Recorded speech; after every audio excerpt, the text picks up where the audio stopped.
personnes sont décédées lors d'une session canyoning à Soxia, Corse du Sud, après avoir été emportées par une vague. Il y a des suspicions d'imprudence, selon le procureur d'Ajaccio. Mis à jour le 2 août à 16h17, c'est en marge d'une sortie en canyoning que 5 personnes ont perdu la vie, ce mercredi, dans le canyon du Zioku, sur la commune de Soxia, Corse du Sud. Une violente vague, elle-même provoquée par la crue de ces derniers jours, a tout emporté sur son passage, ne laissant aucune chance aux victimes, parmi lesquelles figure une petite fille de 7 ans, accompagnée de son père, d'un guide et de 2 autres personnes.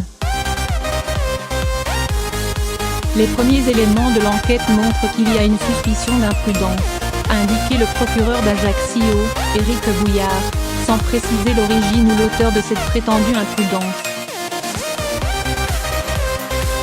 Une enquête a d'ailleurs été ouverte par le parquet d'Ajaccio pour homicide involontaire.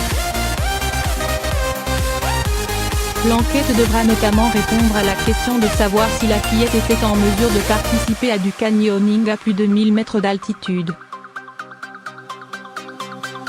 La loi autorise les enfants à participer à cette activité à partir de 7 ans, mais c'est au moniteur de s'assurer qu'il n'y a pas d'erreur de casting, explique au Figaro Norbert Apicella, de la Fédération française de montagne et de l'escalade, FFM.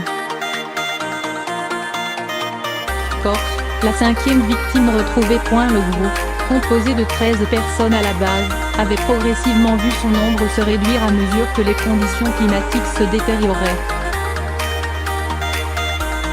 Alors qu'il n'était plus que 7, les membres du groupe vont continuer la descente jusqu'au dernier échappatoire et vont ensuite entamer une descente en rappel au moment où une vague va les surprendre, a expliqué Éric Brouillard à l'AFP. Par ailleurs, le conseiller territorial de Corse Pierre Poli a parlé, sur France Info, d'un petit tsunami et d'une vague très haute qui a tout emporté. Il faut dire que ces derniers jours, la montagne corse a été le théâtre d'intenses orages, faisant monter les eaux des cours d'eau et notamment le Zioku, celui emprunté par le groupe. Les conditions géographiques n'ont pas aidé non plus. On est sur un relief très abrupt avec un canyon où, malheureusement, il n'y a pas de possibilité de sortir, ajoute Pierre Poli, qui précise que le guide décédé avec le groupe connaissait pourtant bien les lieux. Encore, l'émotion est palpable. Ce jeudi matin, la 7e personne du groupe était toujours portée disparue dans cette zone située à plus de 1000 mètres d'altitude. Mais l'hélicoptère de la gendarmerie et les plongeurs, qui étaient à l'œuvre, ont permis de retrouver le corps de cette jeune femme de 22 ans, malheureusement sans vie. La Corse tout entière est bouleversée par ce drame, a tweeté Gilles Simeoni, le président du Conseil exécutif Corse.